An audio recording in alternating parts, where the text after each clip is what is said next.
আসসালামু আলাইকুম ভিউয়ার্স, আজকে আমি আপনাদের জন্য নিয়ে এসেছি একটি নরম তুলতুলে আমের কেকের রেসিপি। এটি কিন্তু তৈরি করা অত্যন্ত সহজ এবং খেতে কিন্তু অন্যান্য যে কোনো কেকের থেকে অনেক মজার। আর এখন যেহেতু আমের সিজন এবং বাজারে কিন্তু প্রচুর পরিমাণে আম পাওয়া যাচ্ছে, তাই অবশ্যই এটি আপনারা বাসায় তৈরি করে খাবেন। আর সেজন্য অবশ্যই আমার রেসিপিটি ফলো করবেন। আর কিভাবে সহজেই চুলায় বা ঘরে বসেই তৈরি করতে পারেন সেই রেসিপিটি আমি আজকে আপনাদের জন্য নিয়ে এসেছি। আর এটি কিন্তু ভিতরে যেমন সফট হয় এবং খেতেও কিন্তু অসাধারণ হয়। তো চলুন আজকে আমি শুরু করি। তো এখানে আমি একটি পাত্র নিয়েছি এবং তার মধ্যে 2টি ডিম দিয়ে দিচ্ছি এবং আমি একটি বিটারের মাধ্যমে বিট করে নিচ্ছি। এখানে আপনারা কাঁটা চামচ অথবা হ্যান্ড উইক্সের মাধ্যমেও বিট করতে পারেন। সেই ক্ষেত্রে একটু সময় ধরে করতে হবে যেন ডিমে খুবই সুন্দর একটা ফোম তৈরি হয় এবং খুবই ভালোভাবে ফোম হলে কেকটা কিন্তু খুবই মজার হবে, স্পঞ্জি হবে এবং নরম হবে। তো এই পর্যায়ে আমি চিনি দিয়ে দিচ্ছি। এখানে আমি মেজারমেন্ট কাপের 1/4 কাপ চিনি ব্যবহার করেছি। এটি অবশ্যই নির্ভর করবে আপনার স্বাদের উপরে এবং আপনার আম কতটুকু মিষ্টি তার উপরে।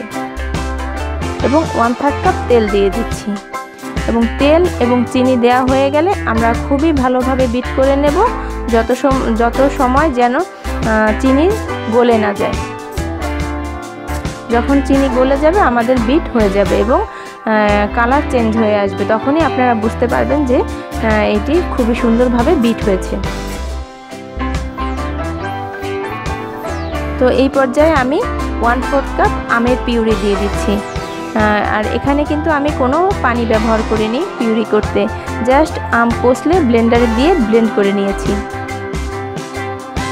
তো এখন আমি 2 চা চামচ বেকিং পাউডার দিয়ে দিচ্ছি। আর আমরা আজকে যেহেতু চুলায় কেকটি তৈরি করব সেজন্য বেকিং পাউডারের পরিমাণটা একটু বেশি দিতে হবে, তাহলেই আমাদের কেকটি খুবই সুন্দরভাবে ফুলবে।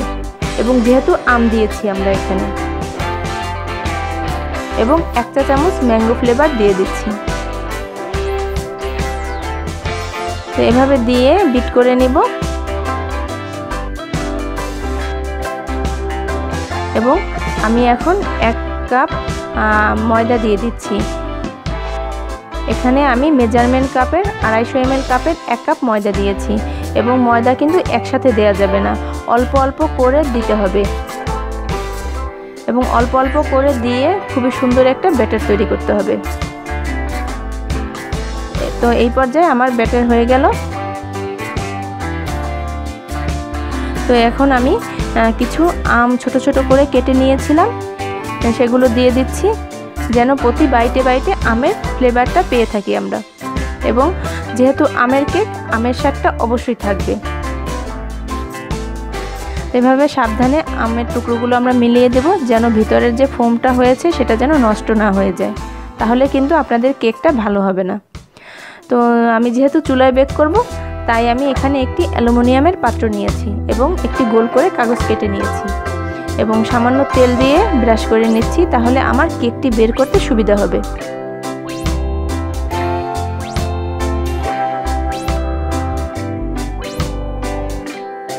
তো এখন আমি মিশ্রণটি ঢেলে দিচ্ছি।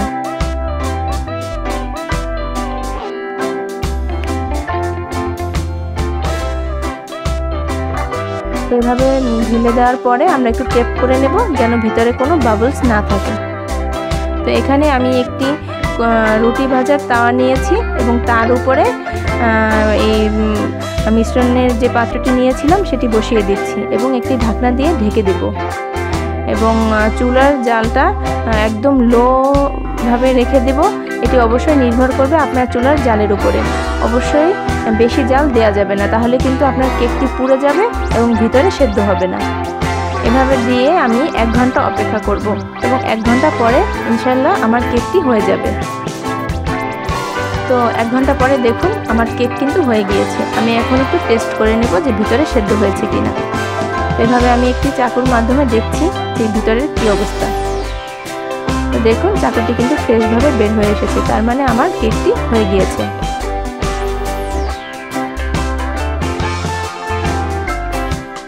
এভাবে চারদিকে একটু চাকু ঘুরিয়ে আলগা করে নিয়ে আমি কেকটি বের করে নেব।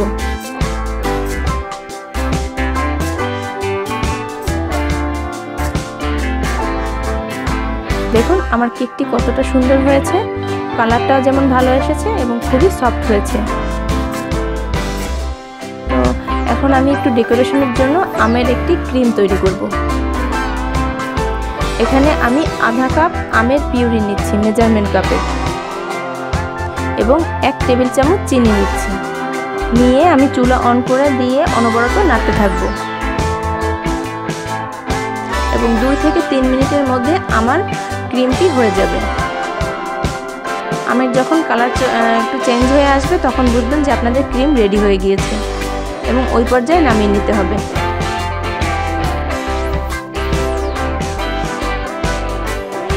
তো আমার ক্রিম রেডি, এবার আমি কেকের উপরে দিয়ে দিচ্ছি।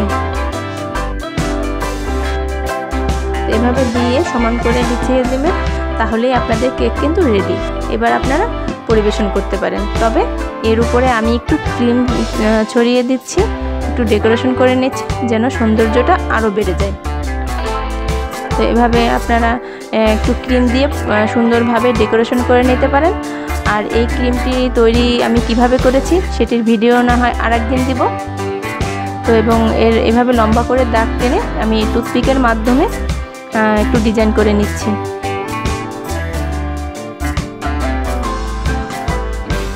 তো দেখুন একটু ডিজাইন করে নিলাম।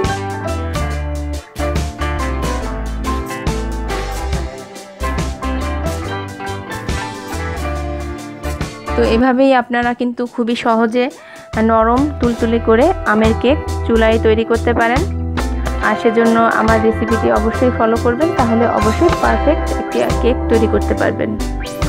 আর আমার এই ভিডিওটি যদি ভালো লেগে থাকে অবশ্যই আমার চ্যানেলটি সাবস্ক্রাইব করবেন এবং পরবর্তী ভিডিও পাওয়ার জন্য আমার সঙ্গেই থাকবেন। সেজন্য অবশ্যই লাইক শেয়ার করতে হবে। আর এভাবেই আপনারা বাসায় খুবই সহজে তৈরি করে নেবেন আমার রেসিপিতে ম্যাঙ্গো কেক। তো আমি একটু কেটে দেখাচ্ছি যে দেখুন ভিতরে কতটা সফট হয়েছে। তো আমার চাকু চালানো দেখেই নিশ্চয়ই বুঝতে পেরেছেন যে কেকটা কতটা সফট হয়েছে। এটি দেখতে যেমন সুন্দর, খেতেও কিন্তু খুবই মজার হয়। আর এটি যেহেতু আপনারা বাসায় চুলাতেই তৈরি করতে পারবেন, সেই ক্ষেত্রে তো কোনো কথাই নেই। তো অবশ্যই এটা বাসায় ট্রাই করবেন, তাহলেই বুঝতে পারবেন। তো আজকে এই পর্যন্তই, সবাই ভালো থাকবেন। আল্লাহ হাফেজ।